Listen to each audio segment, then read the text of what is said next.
Tell me when everyone's in. Great, I think we have everyone joining in. Hello, scholars. My name is Tanya Wilcox.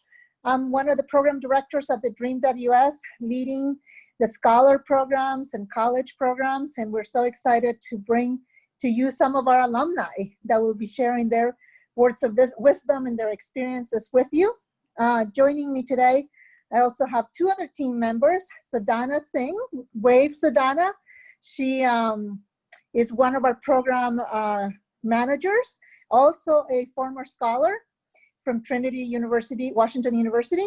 And then we also have Melissa Barrera, who's been helping us put together this mentoring sessions for you. And she's working with us as a contractor for now. And she also used to work for TheDream.Us a while ago.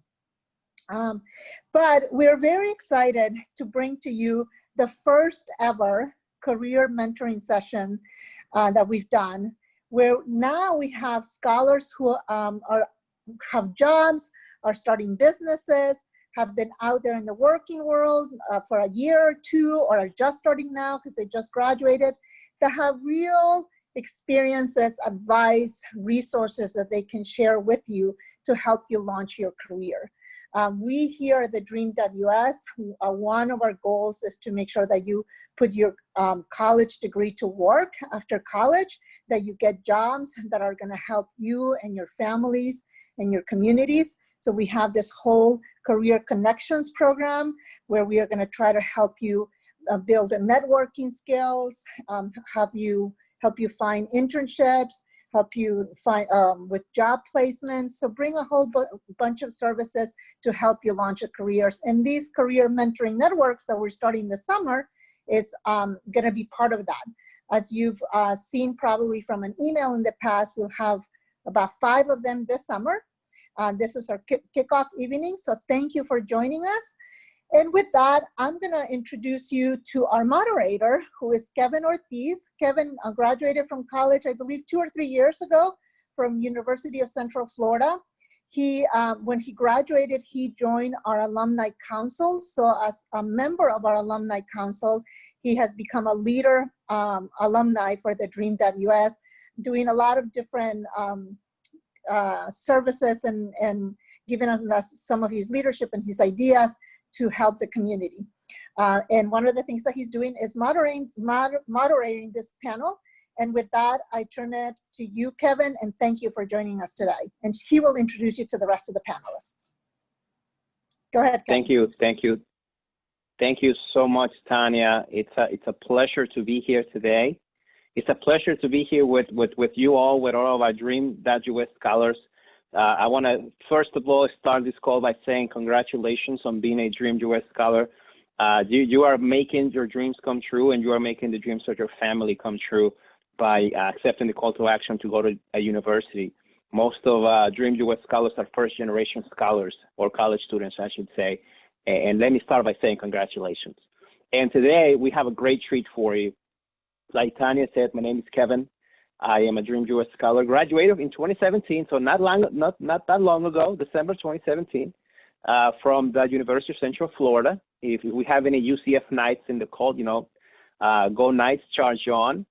And today, you know, let me start a little bit more about me. So when I graduated, I secured a job with BB&T Leadership Institute through their early career program. And like Tanya said, I've stayed in touch. I've stayed in touch because I understand the power of giving back. So I want to take this time to tell you about our incredible panelists. I want to introduce every single one of them. So as Tanya said, we're talking today all about business and finance. That is the topic of our conversation today, is scholars in business and finance, and allowing you and exposing you to fellow graduates who are in this business world so that they can be helpers. They can be, in a way, mentors to each one of you. I have a strong belief in lifting as we climb, and believe me, these folks are climbing, and they want to be lifting you up as much as you want to be continuing to climbing on your own. So let me start first with, the first panelist I want to introduce you is Kamila Salkov. Kamila, she's a graduate of Trinity University. So Camila, why don't you tell us a little bit about yourself?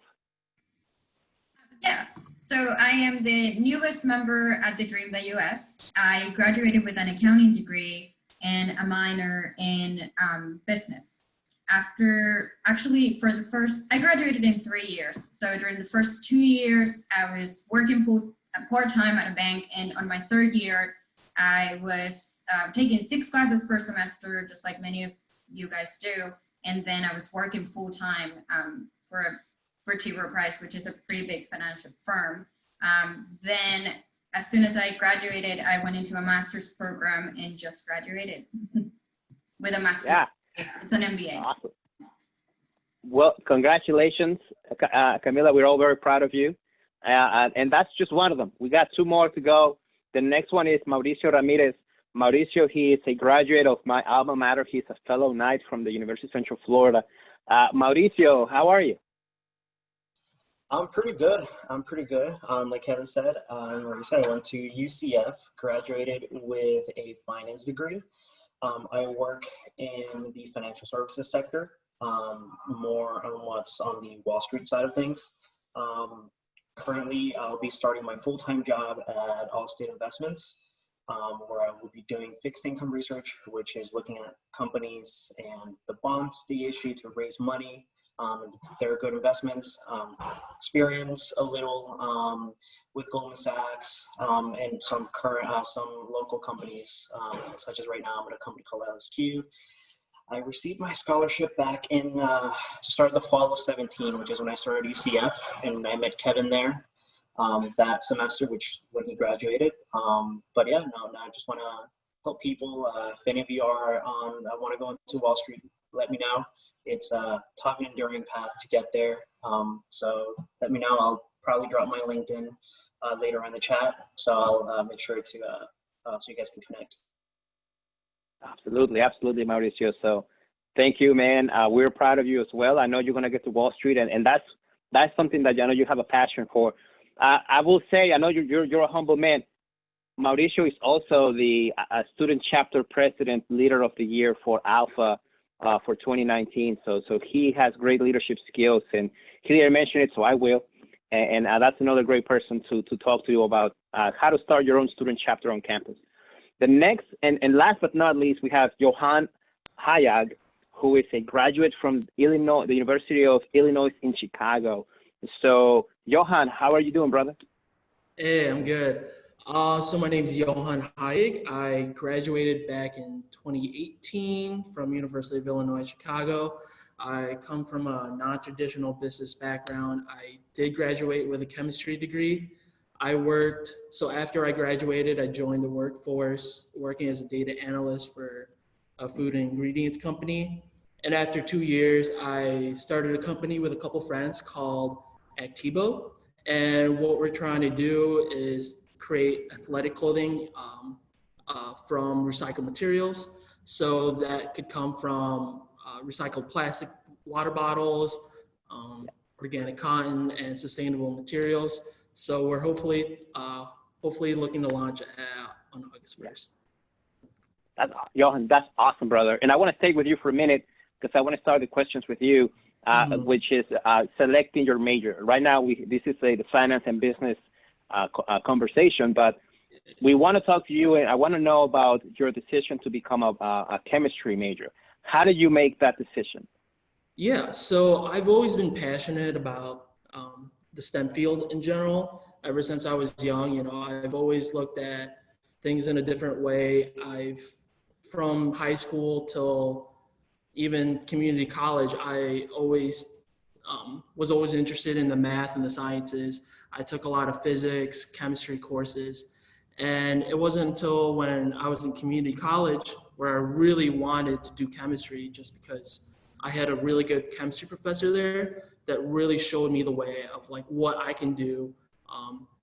Not just like a traditional chemistry background. You're not just making chemicals and stuff like that. There's so many things that you can do.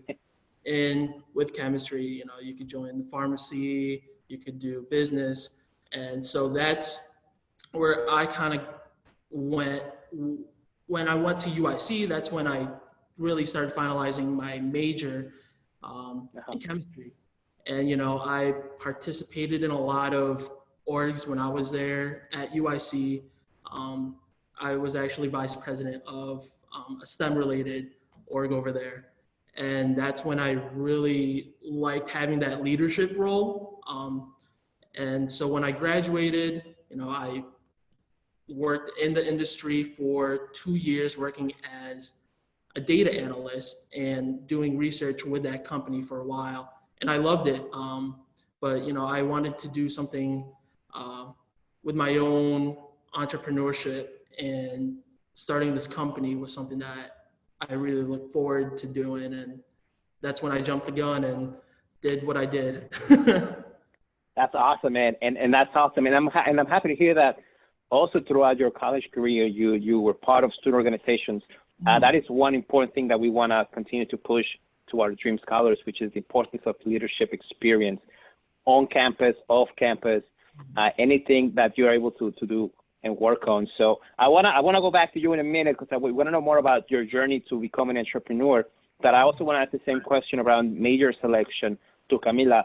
Camila, can you tell us about your choice to go into business or your major? How did that pan out to you, and how did you connect the dots, looking like, you know, from the past to today? Sure, yeah. So it all started with me trying to find out which career would give me the most money after I graduated in 4 years. So which bachelor's would be the best for me financially. And I'm going to be sharing the link in the box. So I just started looking at all the majors that my university offered, and then I was trying to see which one will pay me the most once I graduated. And so I came up with the decision that I wanted to be an accountant because I wanted to be a CPA. So I wanted to be a certified public accountant. And then we are going to share some resources in regards to how you can become a CPA. But yeah, that was the main. That's awesome. And there's no shame in that, right? Hey, how did you pick up a career? Well, what's going to make the most money? Hey, perfect. You got to know your priorities, and that can be important. Some other people can have a different priority. Understand who you are, understand what you want to do, and get to know people that are in that same situation. So I do want to encourage all of our participants today, not our panelists, but everyone watching. If at any moment you have a question, feel free to put it in the chat, and we'll have a Q&A at the very end where we'll talk more about your questions. So as we're having these conversations, feel free to write them down in the chat so we can be ready for them. And so I want to stay with you real quick, Camila, and tell us about getting that job out of college, right? So you went to college, you want to make the most money. What was the job you got after college? How did that occur? How did you find it? So actually, I went into an accounting role right after I graduated. I always tried to get an accounting position, and I was never able to do it because you do need to have a bachelor's to access the field. So I started working as an accountant right after I graduated with the same company that I was before. So on my senior year, I was working, but I was more in like the, I want to say more like in the finance area, more in the advisory area. I was talking to clients and doing all that kind of stuff. So my degree helped me move to the accounting department, which is where I wanted to be. Yeah, so then after Perfect. an accountant for about a year, I moved to a CPA firm.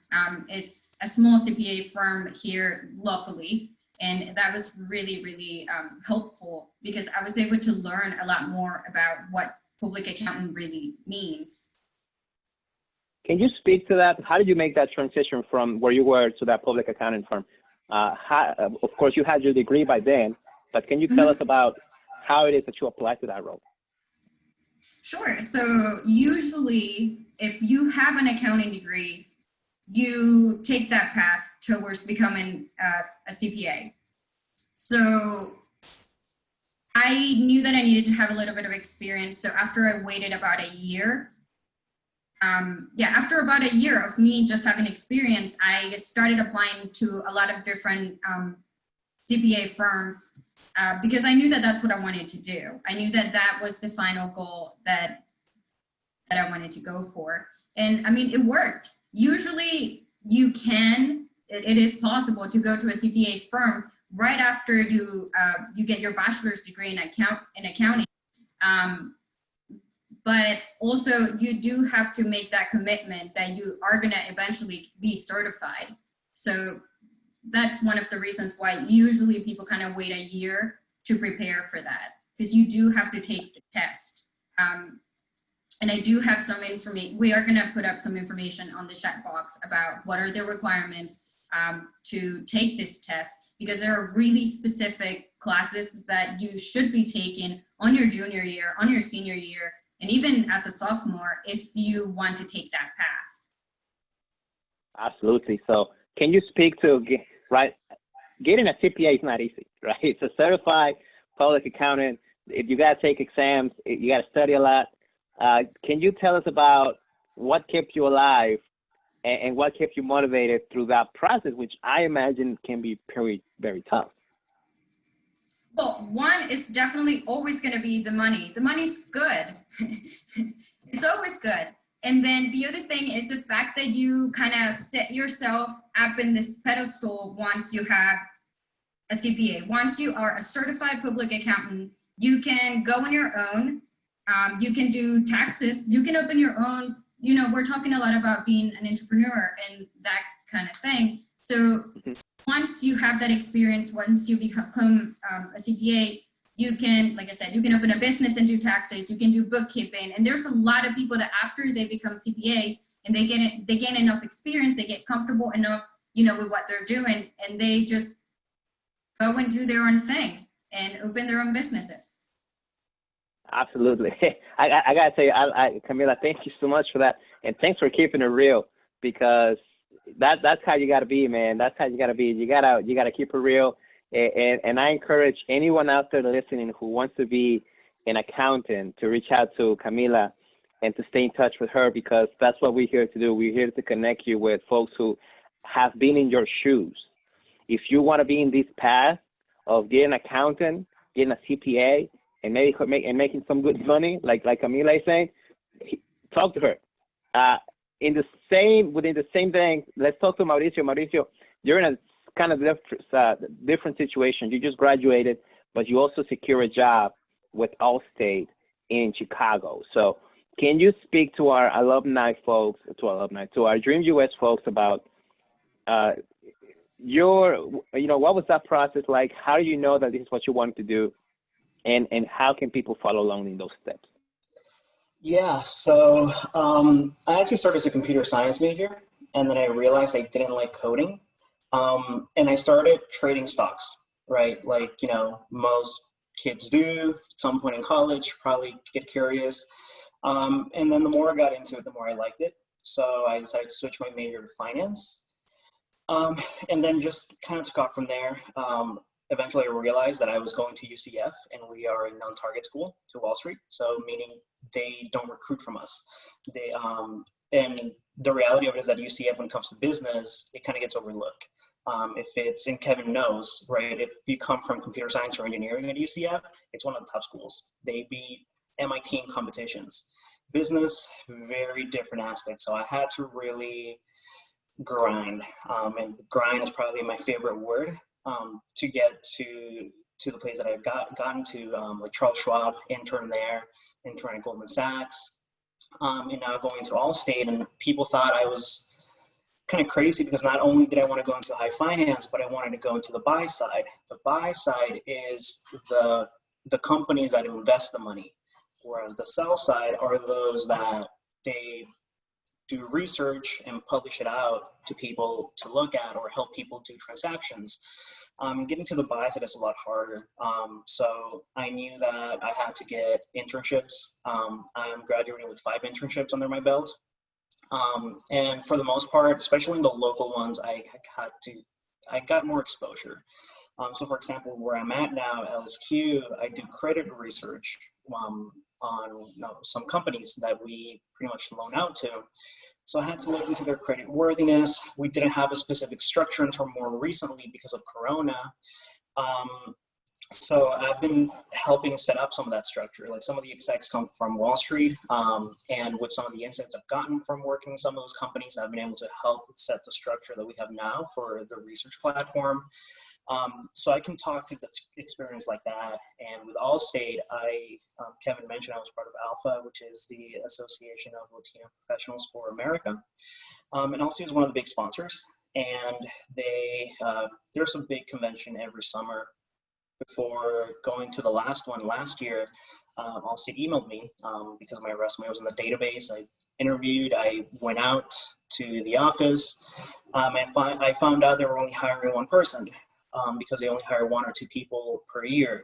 But fortunately, I was able to get the offer, and it was in Chicago, which I used to live up there, so I always wanted to go back. But the reality of it is that it wasn't easy, especially because of the school that I went to. That's really the main obstacle. So if anyone wants to get into that field, just know that it's tough. If you are in your senior year, you're probably going to have to get a master's to go into that field. If you're a freshman, sophomore, props for being here, and you're in a much better spot. Juniors and seniors, you're going to have to work a lot harder for it, especially because most people go to state schools here, and most of them are non-target schools. And since we were on the topic of licenses and certifications and such, so for me, being on the buy side, I don't need any type of license because my research and my recommendations go to a portfolio manager.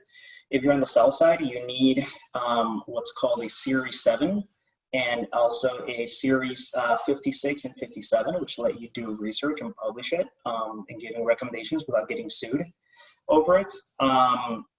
But apart from that, you don't really need anything. There's the CFA, the Chartered Financial Analyst designation, which it's tough. There's 3 exams. You can only take them once a year, except for level 1. The pass rate is around 40% or below for all of them.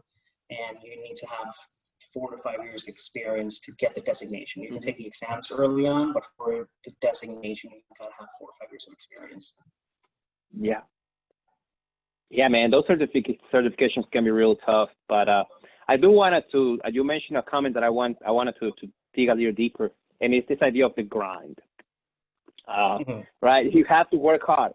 You have to grind it, and especially for us who are DACA undocumented, come from first-generation families, and we don't have tios or uncles that can help us and vouch for us. And even for those who do have it, you still have to grind, and you have to, like you said, graduate with experience with internships. So, Mauricio, can you give us 2 or 3 tips for what grinding looks like in an effort to get internships and to get to the job that you want?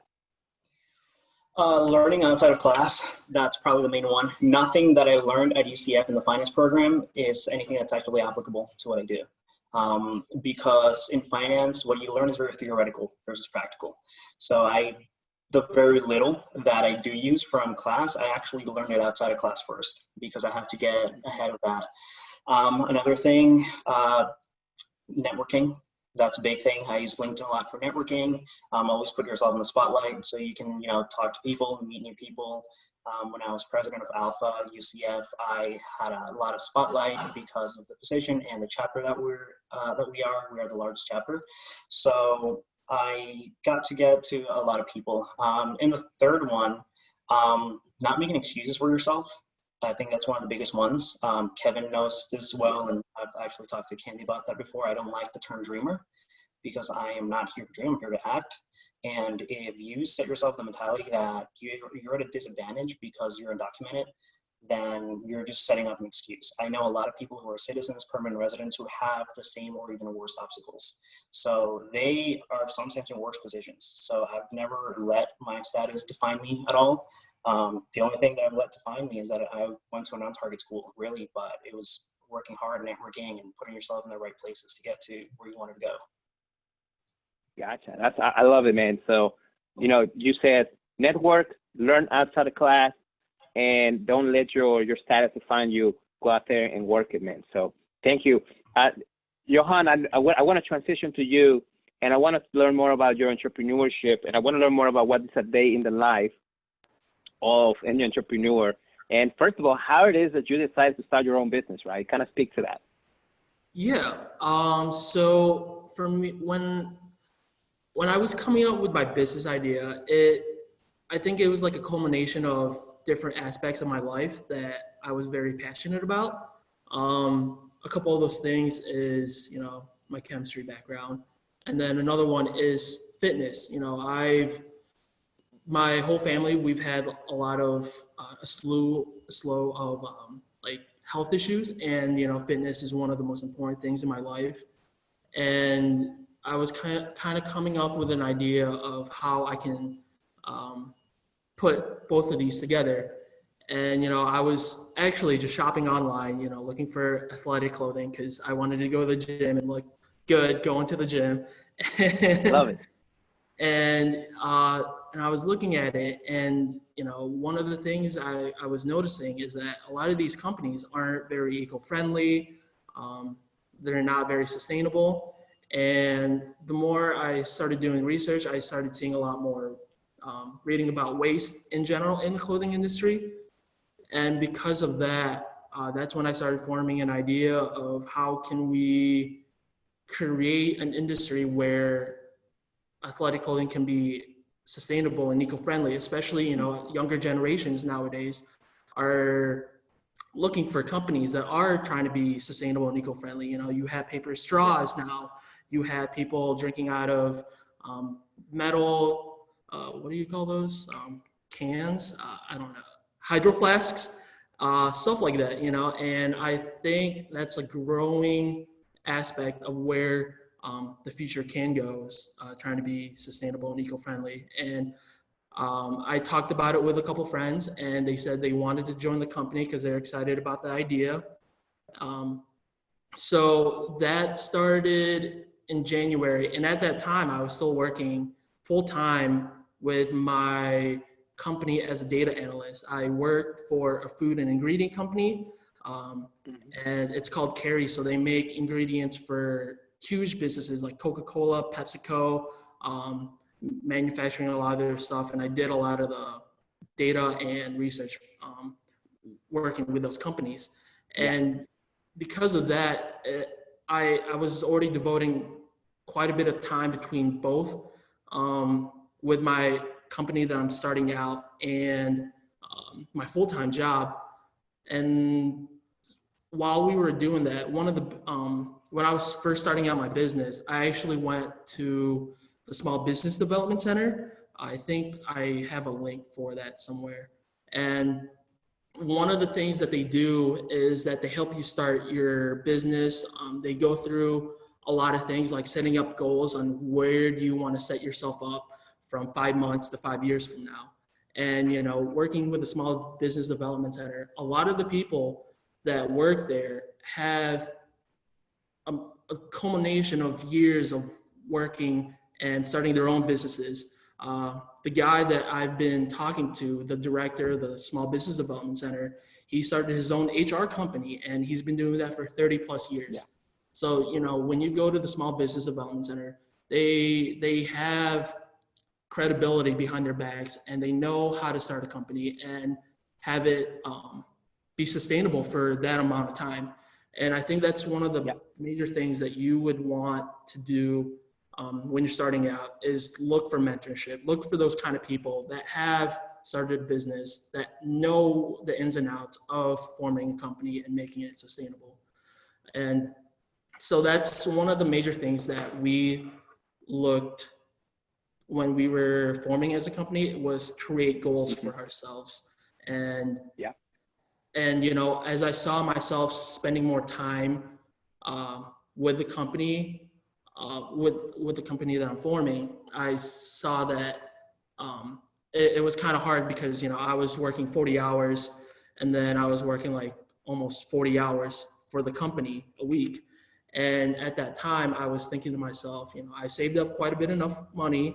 And so I quit my job working, in a very safe field and growing field. But I thought I was more excited doing my thing with the company that I'm forming.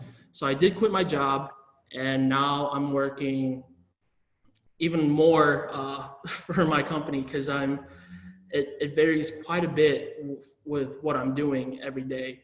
So I could be in the office from 9 in the morning till 10 at night on some days. So it's a lot of what I spend during the day. It varies quite a bit. Absolutely. Yeah. So like in the morning, I would just reply to emails, do a lot of things talking So to. I was talking to the night before. There's just so many things that's so different, and then I'm talking to investors, giving updates to my mentors. There's going through production, seeing what we need to do for our upcoming line. Talking to the mhm. manufacturing and talking over with the team for ideas. Like for this week, we're actually having our first photo shoot for our products in Milwaukee. So it's very Man, exciting, and there's a that's lot more, exciting, Johan. you know, and it's very exciting, and there's a lot of things that there's a lot of sources out there that you can utilize that's for free to Yeah. help start your own businesses. Because I didn't come from a very traditional business background.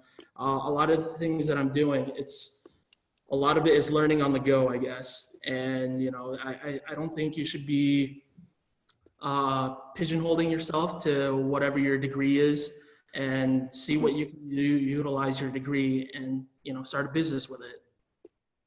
That's fantastic, Johan. And I mean, what I hear there, right? And time is getting away from us, so you can fill up your bingo cards now. But time's getting away from us. But I do want to say something. You said something that was really interesting, right? And is you were paying attention to what was going on around you. Mm-hmm. And that's the reason that we encourage people to go to college, is to get exposed to new things that they didn't even know existed, that they didn't even know they could do. Mm-hmm. And then you did something else. You saw an opportunity, you saw a call to action, and you took it. And now you're in the middle of this new journey, and you got to grind it. You got to hustle, because it's your own company, it's your own business. And like we've been talking about today, right, you have to want it. And I think that's one thing I see about you. And I want to encourage any other of our Dream.Us scholars here present who want to start their own company. Same thing, connect with my brother here, Johan, to learn more about what he's doing. And use your mentors, man. That's what this call is about. Use your mentors. You just heard Johan said he's using his mentors to help him out. So that's the lesson there. Johan, I'm going to give you 30 seconds, and then I'm going to go to Mauricio and then Camila for a last word, last piece of advice, resource for our scholars, and then we're going to answer some of these questions on the chat, and then and as well as a few other things. So go ahead, Johan. Yeah, so I think one of the biggest things about starting a company is taking initiative. There's a lot of things that are gonna, come out of nowhere, and you have to realize, like, how am I gonna do this? How am I gonna meet production? And I think taking initiatives, networking, doing a lot of sacrifices yourself. There's gonna be times where you're thinking to yourself, like, what am I doing? Like, is this really worth it? And hopefully in the end goal, it is going to be worth it. So I think for me personally, I've made a lot of sacrifices to get here, and, I'm setting up tiny goals where ultimately it could be a bigger goal in the end. So, yeah. I like that. Yeah. Start small. How do you eat an elephant? One bite at a time. I love that. I love it. Mauricio, 30 seconds, last words. Kind of said a lot of it already, but again, the grind, that's the main thing. Apart from that, it's being strategic about it. So what I call the strategic grind, because you can grind, but you're going to run around like a headless chicken, and you're not going to get anywhere. So set out a path that you want to do. Kind of like Johan said, you have to make sacrifices, make them. Infamous for not turning up to my friends' things, whether it's a party or a get together or anything. I will always bail out last minute because I have something else to do. Just grind strategically, really set out to what you want, and sit down with a piece of paper and a pen and write out how you want to get there. It's not going to go exactly how you planned out, but at least it gives you some sense of guidance. Perfect, brother. Perfect. Appreciate you. And now I know why you weren't showing up to my birthday party, man. I see what was happening. Let's finish up with Camila. Last but not least, what is 30 seconds last words for our scholars? I think what I would like to say is that the value of education is,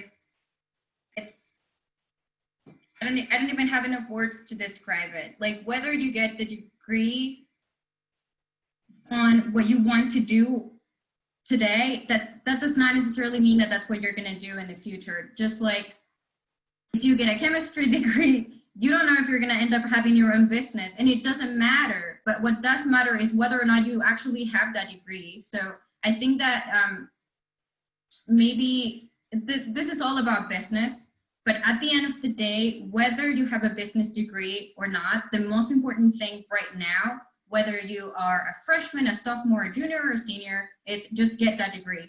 If you are realizing that, oh, I picked the wrong major, I wanted to do business, but I'm in the middle of this chemistry, major, just keep on going and graduate. The most important thing that you can do, and the best thing that you can do for yourself, is just get that degree. Because just because you pick that major doesn't mean that you cannot access other careers.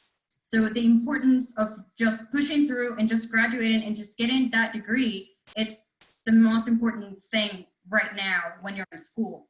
Just keep going, don't listen to anything, don't do anything that you're not supposed to do, and just concentrate on getting that bachelor's degree. Because once you do, so many doors are gonna open for you. And whether you are doing business or sciences or anything, all doors are gonna open for you once you get that bachelor's degree. It's so important. It's crucial to get that education.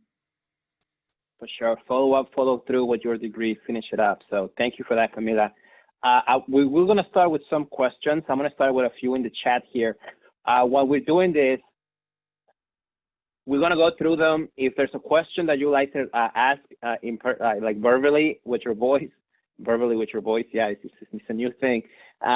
Raise your hand. Go ahead and raise your hand, and then we'll go to you. But I want to start with this question, and it goes to Camila from Juliana.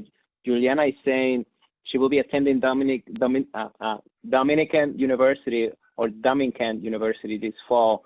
And she's an accounting major, and she's wondering if you could share any tips for freshmen in college that are looking to get CPA, CPS certified. Also wanted to see if you have, what barriers did you, she's saying, also I want to ask, is there any difficulties or barriers when you finish your degree, when looking for a job based on the citizenship status, and are internships harder to come by, or are there certain jobs that limit undocumented students without a current work permit? So big question. How you can chop it up any way you want. Sure. So I want to start by saying congratulations on picking that accounting degree. Hopefully you'll have a beautiful career. It is a beautiful career. I'm looking at your question right now so I can go part by part and answer all of your questions. So the first thing is going to be if you are about to be a freshman, or if you are a freshman, because I can't really tell from your question. I actually share resources. So there are 4 big accounting firms, and they are referred to as the Big Four. Those are Deloitte, PricewaterhouseCoopers, Ernst & Young's, and KPMG. What I will say is start applying today, because this is something that I didn't know when I was doing my accounting degree. You can apply to internships now, today, as a freshman. And imagine putting one of those beautiful names in your resume before you even graduate. You get to say that you work for one of the Big Fours before you even graduate. Like, that just puts you all the way up here, and then we leave everybody else down here. So yeah, apply to internships. I put the link just for Deloitte, but there is opportunities for freshmen. So it starts really, really early. Definitely go for that. The other question that you had here is, yes, sadly, there are residency and citizenship requirements in some state, not in all of them. So because I cannot memorize all the rules for all 50 states, I have a link here that's gonna let you know in what states you can be a CPA without being a US citizen, without being a resident. You don't even need to have DACA. You can just go for, you can just go for it. The state that I reside in is one of those states in which you can just take the test and be a CPA without having an immigration status. And then I don't know if there was another part of this question that I didn't answer. No, I want to say no, internships are not more difficult to get because you are an immigrant. Nobody gets to know that. All you have to send when you fill out your application is pretty much I believe that there might be some writing in some of the applications, but you have to say why you want to be an accountant. And since you already made that decision, you should be fine. So yeah, definitely look at their resources, look up your state on the list. And if you see there, actually, so there's a part that says on the list that I have sent on the link there on the side, it says residency requirement. That does not mean that you need to have residency, meaning like a green card or anything like that. That residency requirement means that you have to live in that state. So if you are in a locked out state, you can always live in a different state and then you get that residency status because you live in the state. Sure. Perfect. Hey, thank you so much for answering that, Camila. I will add to the employment question. So when you are applying for these internships and you know, you will see this in all applications. Are you authorized to work in the United States? Yes. That is all you have to let them know. And don't let that question scare you, because if you have DACA, I should say, if you have DACA, the answer is yes. So don't let that question scare you. And we have more resources within TheDream.Us that can help you answer that. The next question is for Mauricio. Oh, did we have someone else? No, I'm saying for the most part, not everybody who gets granted DACA gets a work permit. It's rare that you don't, but if you're an exception, then that's different. Gotcha. Thank you for that. And Mauricio, we questions for you from Omar Reyes. He's going to Baruch College, major in finance. He's asking about what kind of work or study did you do outside of class? You know, you talked about you learned a lot outside of class. Can you speak to what that is? What kind of stuff did you do? Yeah, for me, it was mostly stuff related to what I wanted to do. So organizations that focused on, you know, investments, being involved on campus, like just within Alpha, your school has a very well-established Alpha chapter, actually. I know quite a few guys from there that I've met in different trips. So if you're not part of your Alpha chapter, join them. They are pretty good. You're in New York, so networking opportunities are endless. You can learn from a lot of people there. But apart from that, it's just reading on my own, practicing, you know, financial modeling, understanding financial statements, how to understand a company from a strategic and operational perspective. Learning all those things on my own that school was not going to teach me, finding new things. So networking is a good way because they will be able to tell you what you need to learn. And then you can look it up by your own. You can do, you know, Coursera, Udemy, all those have cool courses that are more practical than what you're going to learn in school for the most part. And I don't know if it's what you're interested in, but if you're interested in high finance, I know your school also has IMG, which is a student managed fund. It's an organization that manages a fund and do very practical things with investments. They manage real money. So no, those resources are all out there. Just anything that is going to help you to where you want to get to. Yeah, man, for sure. And as you can see, Mauricio is very well networked because he knows about the folks out there in New York, man. So that's the kind of grind that he's also referring to with the networking that we talked about before, which he researched them and actually knows folks in your college. So that's pretty awesome. Ask him to make some intros, Omar. Let's move on to the last. We might have more questions after this, but we do have one for you, Johan, and I'm trying to, it disappeared for me for a second. Here it is. It's someone interested in Hi, Johan. Someone interested in entrepreneurship in the future. My question is, what was one of your scariest moments as a business owner, and what was the solution? there's always a lot of scary moments as being a business owner, you know. Starting out, you have a lot of people kind of looking to you to see whether or not you're going to fail as a business owner, you know. Like, you know, there's going to be a lot of people that are like, oh no, you're not going to go anywhere with that. But then you also have a lot of people that are like, I want something to happen. And, you know, you don't want to disappoint those people that really want something good for you to happen. And I think that's just something that you have to realize, that you won't make everyone happy, but at least you're doing something that you're passionate about. Another thing is that, you know, another scary moment for me personally was that whether or not like a business opportunity will happen. I think there's going to be a lot of disappointments on the road, and I don't think those should really demotivate you in what you're trying to pursue, because, you know, there's going to be a lot of ups and downs, and just trying to, I guess, the goals that you have set, try to set those goals as best as you can. And even if you don't fully met those goals, try to change it, and, you know, try to move forward and learn from your mistakes and just keep going on, I guess. I don't know. Everything's still fairly new. I know there's going to be a lot more scary things going on, but that's what I've gone through so far. That's fantastic, man. Thank you for sharing. And I mean, failure, it's only a failure if you don't learn anything from it. Mm-hmm. And as an entrepreneur, you better get really comfortable learning, which means you're going to be failing a lot. So I would add a little, if I may add a resource for what entrepreneurial might be, and innovation for that matter. There's a book that I love. It's called How Stella Saved the Farm. How Stella Saved the Farm. It's all about innovation, and it's from Harvard Business School.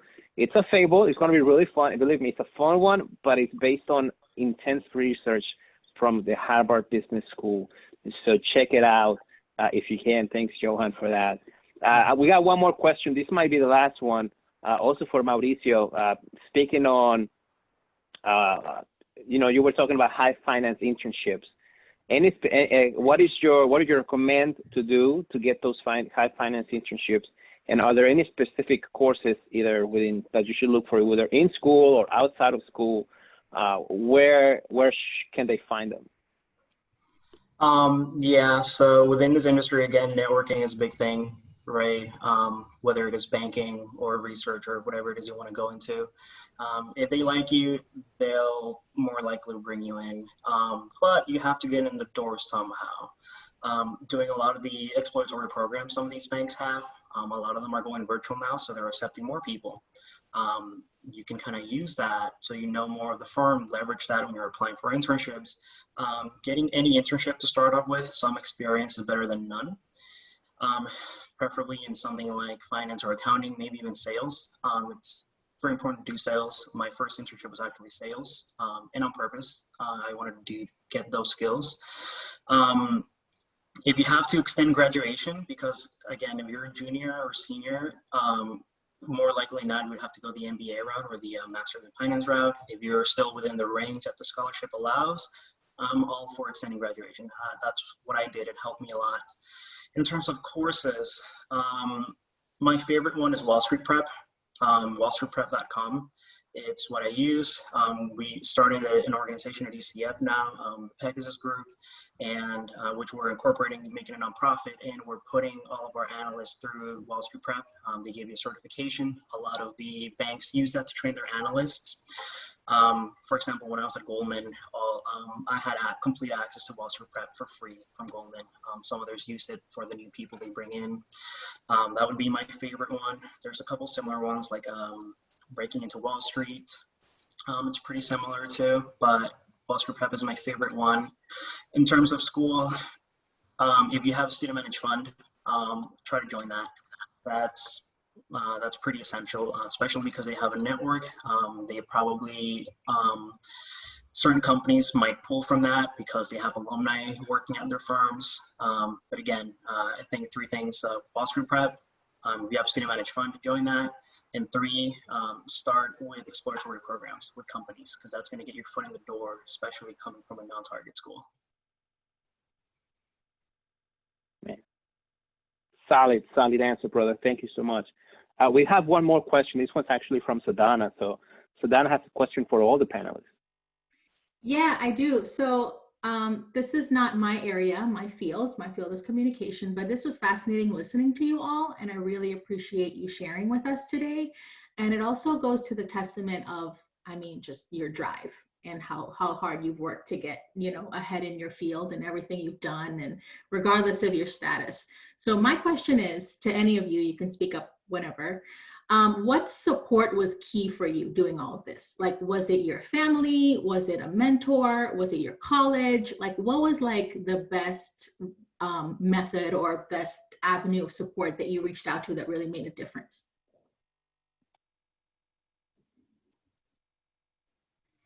I can go. I think that the main support and the main drive that I had was my family, growing up being an immigrant, just like everybody else here. It's hard. It can be really tough. My dad was always sick. When I was on my second year of college, my dad had a stroke, and he had been working on and off. So I was always, because I was the oldest, I was always the one who was supposed to, like bring money to the household. And at a really young age, I had to like start working and supporting my family. So I think that just knowing that you have people behind you, just like all of us, I mean, it gives you that drive, and just knowing that I can help my family. So I'm not really money hungry. I think that what I was looking for when I decided to go for accounting was financial stability. What I really wanted was to have the stability that my parents couldn't really give me because of our immigration status. So I think that that's family is the main drive. It was the main support, and it was the main reason why I decided to, I guess, go for accounting. Thank you, Camila. Johan, go ahead. Yeah, I think the same thing goes for me with family and everything. And specifically with my company, I think a lot of the support comes with the team that I formed, actually. The people that's working with my company, we're all co-founders, and fortunately, everyone that's on my team is also my really good friends. So I've known them since high school. And, that kind of relationship has like a very good bond between all of us. We understand everyone. And, knowing the ins and outs of the goal that you're trying to achieve with the company that you're trying to create, I think there's like a sense of community, a sense of camaraderie. And, we all want the best for each other, not just for the company. We're trying to bring the best out of each one of us. And I think surrounding yourself with people that wants you to succeed, I think that's a very good support system. Not just in the company, but outside. I have friends that are telling me like they're excited for this. And, I guess that's also a part of me, like I don't want to disappoint them, but those people are a good support system, and you do want to prove to yourself and others that you are doing something that's worthy, I guess. I don't know. I'll jump in on the last one. Mine's going to be a little different because at home I'm sort of a private person. My family doesn't know what I do until I do it. I just kind of just drop the news. For me, your best support system is going to be yourself, because if you don't vouch for yourself, nobody else will. And it doesn't matter if you have a whole crowd cheering for you. If you don't think you're going to make it, plain and simple, you're not going to. So I think knowing that you can and giving you yourself enough power to do it, I think that's more important than anything else. Yeah, I would echo some of that as well, particularly on the self-talk. The work that I get to do is all about self-awareness, and we talk about the fixed mindset, the growth mindset, and if you think you can do it, then you won't do it, right? If you think you can, you will. If you think you can't, yeah, you're right too, you won't. So it starts with that. So that is a good idea. And I would add, never be too scared to ask for help.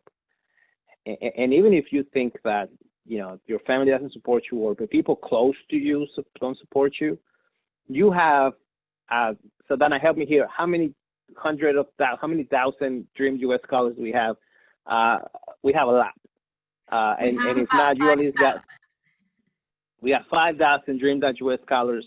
I would say 100,000, but I'm over here making it up. 5,000 Dream.Us scholars that are there for you to support you, to just talk it out, man. So don't hesitate to put it out there. There's, reach out to me, to Sadana, reach out to the folks. We're happy to talk to you. So we believe in you because someone believed in us as well. And so we do have a final question. This might be the last thing, and then I'll turn it over to Tanya for some final words, which is from a question, and it just disappeared for a quick second. It is from Daniela Guadarrama. Daniela is asking, she's just finished my freshman year. My major is finance. Upperclassmen have told me it is very important to get internships to have a better chance of getting a job. I don't have DACA, so I'm afraid I won't be able to get any internships. Is it possibly competitive even if I don't have much experience? This is a incoming sophomore. Any thoughts or advice, Mauricio? You might have something here. I feel it, but is there anything that you want to say to Daniela? Yeah, I mean, I usually don't support this on regular cases, but given your situation, unpaid internships, you don't have to have a work permit. You're not being paid, right? So unpaid internships, they will not ask you for any of that. I usually don't support unpaid internships because I don't believe that you should do work if it's not unpaid. But in this case, yeah, I don't know how it is with companies sponsoring, but a lot of companies do sponsor. I don't know if you have to have a student visa, but I know that at least outside of students, more like, you know, I guess adults have gotten sponsored after being undocumented. I know, like, you know, Goldman sponsors, a lot of the consulting firms sponsor, the Big Four generally sponsor, you know, Deloitte sponsors a lot. I know that for a fact. So unpaid internships, and see if your situation, you can qualify for sponsorship. Yeah, I'll add to that, which is internships is one piece of the puzzle. So my answer to you is, even if you don't have any, yeah, you can be competitive. But how? You gotta compensate on learning outside of class.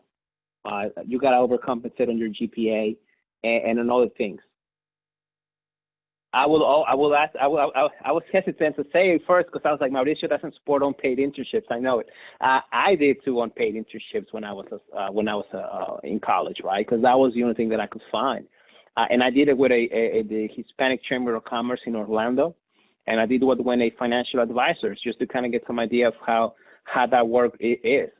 So don't be afraid to do that. And continue to work on it, and you know, we'll continue to think through that with the Alumni Council and with other folks about how we can help you out with this one. So thank you for being vulnerable and for asking that question. I do want to turn it over. We're at 8:30. We're right on time.